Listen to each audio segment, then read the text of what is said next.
नमस्कार दोस्तों, मेरा नाम रवि यादव है और आप सभी लोगों का इस वीडियो में स्वागत है। मैं आपको राधा रानी की एक सच्ची घटना सुनाने जा रहा हूँ। यह कहानी बरसाना गांव से जुड़ी है, जहाँ एक सेठ जी ने राधा रानी को अपनी बेटी मान लिया और राधा रानी ने उनकी सच्ची भक्ति से प्रसन्न होकर उनके घर में चमत्कार किया। अगर आप भी राधा रानी के और कृष्ण भगवान के भक्त हैं तो यह कहानी आपके दिल को छू लेगी। चलिए शुरू करते हैं। बहुत समय पहले बरसाना गांव में एक अमीर सेठ रहते थे। उनके 3 बेटे थे, लेकिन कोई बेटी नहीं थी। समय बीतता गया और इसी बीच उनकी पत्नी का देहांत हो गया और उनके बेटे अपनी अपनी जिंदगी में व्यस्त हो गए। सेठ जी की कोई भी बेटी न होने का दुख हमेशा सताता रहता था। वे अकेले हो गए थे और कोई उनके दिल की बात सुनने वाला भी नहीं था। एक दिन उनके घर एक महान संत पंडित जी आए। सेठ जी को उदास देखकर पूछा, क्या बात है, इतने दुखी क्यों हो? सेठ जी ने उनका अपना दर्द बताया। मेरे पास कोई बेटी नहीं है और यह कमी मुझे बहुत परेशान करती है। पंडित जी ने कहा, यह तो कोई बड़ी बात नहीं है, राधा रानी को ही अपना बेटी मान लो। जीवन में जो कमी है उसे भगवान ही तो पूरा करते हैं। चिंता करने से क्या होगा? राधा रानी को बेटी मानकर उनसे दिल की बातें किया करो, देखना यह कमी भी दूर हो जाएगी। सेठ जी को पंडित जी का यह सलाह बहुत पसंद आई। उन्होंने राधा रानी की एक मूर्ति लाकर रखी। रोजाना खुद खाने से पहले उनके चरणों में भोग लगाते और रात को सोने से पहले घंटों उनसे बातें किया करते।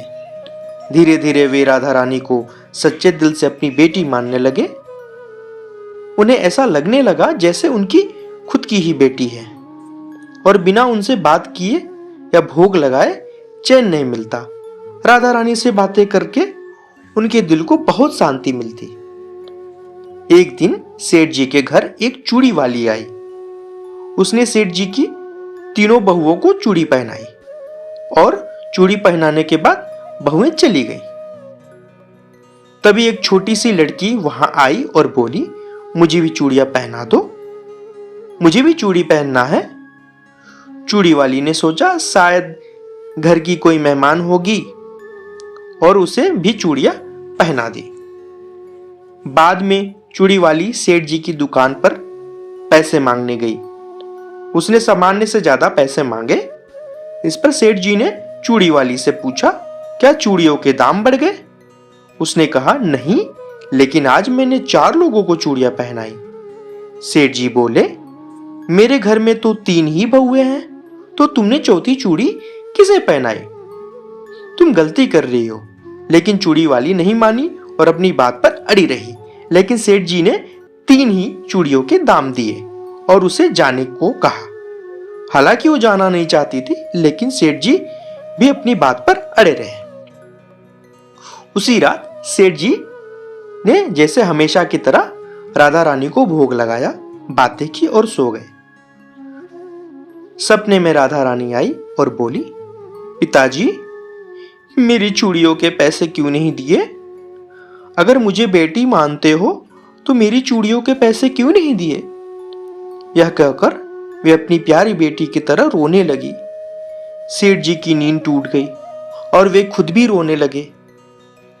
अगली सुबह सेठ जी चूड़ी वाली के घर गए और उसके पैरों में सोने के सिक्के रख दिए और बोले, तुम सही थी, तुमने 4 लोगों को ही चूड़ी पहनाई। मैंने राधा रानी को अपनी बेटी की तरह माना है। तुम बहुत भाग्यशाली हो कि राधा रानी का दर्शन मिला। मैं तो इतने समय से तरस रहा हूं और तुम्हें एक झटके में उनके दर्शन मिल गए।